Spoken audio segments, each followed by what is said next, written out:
Hello everyone! In this video, I'll guide you on how to fix SteamVR error code 450 quickly and effectively so you can get back to your virtual reality experience without interruptions.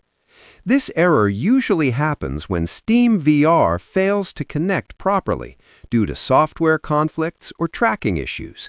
First, restart your computer and relaunch SteamVR to clear temporary glitches. Next, make sure your VR headset and all cables are properly connected. A loose or faulty connection can easily trigger this error.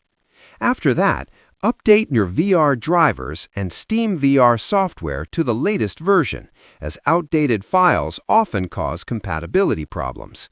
You should also close any unnecessary background applications that might interfere with VR performance. Another useful step is to verify the integrity of SteamVR files through Steam settings to fix corrupted files.